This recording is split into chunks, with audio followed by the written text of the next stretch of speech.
Hello, my lovely students. I hope you all are doing good.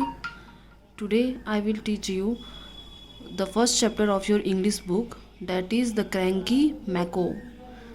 Firstly, you have to write all the difficult words in your notebook and learn that word.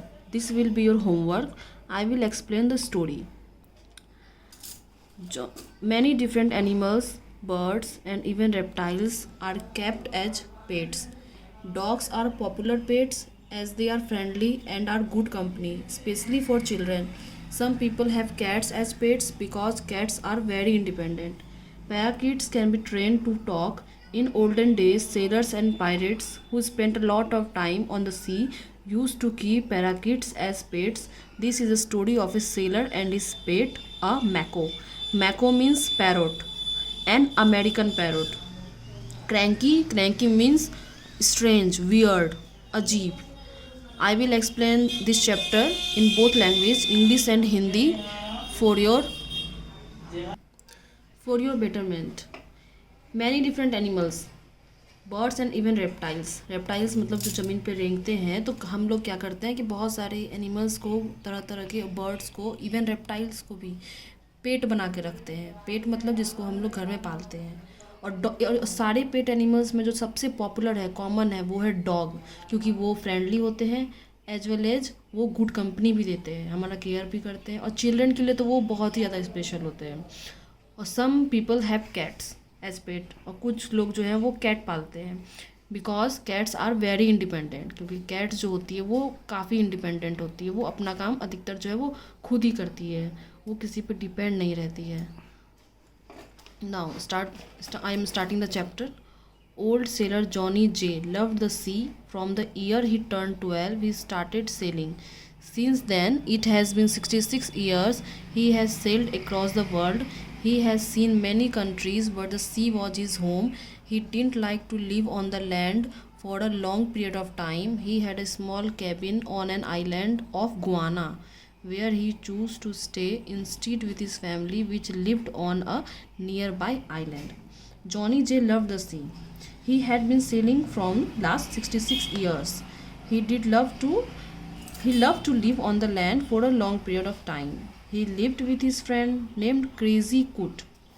So ये जो है एक Johnny जे जो कि seller है, काफ़ी वो बूढ़ा हो चुका था, पर उसको सी जो है वो काफ़ी पसंद थी. और वो 66 ईयर्स से ही जो है वो सेलिंग करता था. मतलब जब वो 12 ईयर का था तभी से वो सेलिंग करना उसने स्टार्ट किया. He has sailed across the world, और वो काफ़ी मतलब वर्ल्ड में काफ़ी जगह वो जो है वो घूम चुका था नाव पर. He has seen many countries, और वो सेलर था तो वो काफ़ी कंट्रीज़ में जाया करता था, तो वो काफ़ी कंट्री घूम भी चुका था. But the sea was his home, पर जो सी था वो उसका होम था. He didn't like to live on the land for a long period of time. उसको पानी में रहने में ज़्यादा अच्छा लगता था. उसको अधिकतर समय तक ज़मीन में रहना पसंद नहीं था. He had a small cabin on an island of Guana. उसका एक छोटा सा कैबिन था एक आइलैंड पे जिसका नाम था गुआना, और वहाँ पर वो अकेले रहता था. उसकी जो फैमिली थे वो पास के दूसरे आइलैंड में रहते थे. Johnny J has had only one constant friend over the years. उसका सिर्फ और सिर्फ एक ही फ्रेंड हुआ था इतने सालों में, and his name was crazy कूट. Now, what is Crazy Coot? Who is Crazy Coot? Crazy Coot is an American parrot.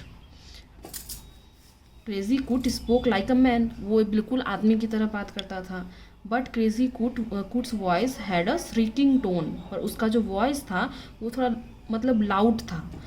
They both loved the sea. दोनों को sea बहुत पसंद था. Crazy Coot was a very beautiful American parrot. बहुत ही सुंदर American parrot था Crazy Coot. His feathers were scarlet in color. उसके जो फेदर थे, पंख थे, वो स्कारलेट कलर के थे. मैकोज are very special.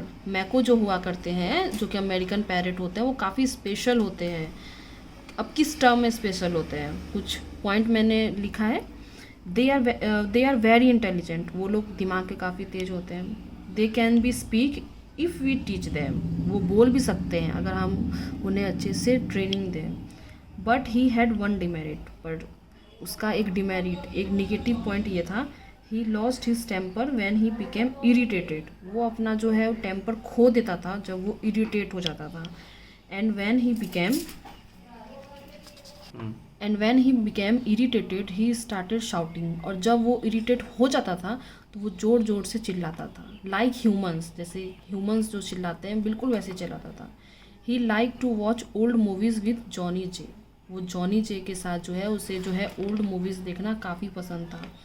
He also tried to speak dialogues from movies, वो मूवी सिर्फ देखता नहीं था, उसको इन्जॉय करता था, उसके बाद उसके जो फेवरेट डायलॉग थे वो उसको इमिटेट, उसका नकल भी उतारता था। ही लव टू विसल, उसे सीटियाँ बजाना बहुत पसंद था, उसको उसको वो हमेशा जो है वो सीटी बजाते रहता था। He also tried to speak dialogues from movies and also he loved to whistle. He started whistling loudly and pretend to faint. वो मतलब जोर जोर से सीटियाँ बजाता था और मतलब ऐसा प्रिटेंड करता था, ऐसा दिखाता था कि वो फेंट हो गया है, बेहोश हो गया है। When he saw a girl, ये वो तब करता था जब वो किसी लड़की को देखता था। His favorite food is sunflower seeds, उसका जो सबसे फेवरेट फूड था वो sunflower, but he also through his favourite food, पर वो कई बार अपना फेवरेट फूड जो है उसको फेंक भी देता था। He love to hide behind things, उसे जो है सामान के पीछे में छिपना बहुत पसंद था। Johnny J and Crazy Coot were a well matched pair, दोनों का जोड़ी बहुत अच्छा था। क्यों? दोनों में एक ही क्वालिटी था, स्टबर्न, स्टबर्न मतलब होता है डिफ़िकल्ट टू मैनेज, जिद्दी, and solitary, enjoying being alone, दोनों में ये क्वालिटी था, इसलिए दोनों की जो जोड़ी है वो काफ़ी अच्छी थी। So that's all for today. I will teach you all the remaining part of this chapter in my next video. I hope this video will be helpful for you. We will meet in our next video. Till then, stay safe, stay home. Good luck.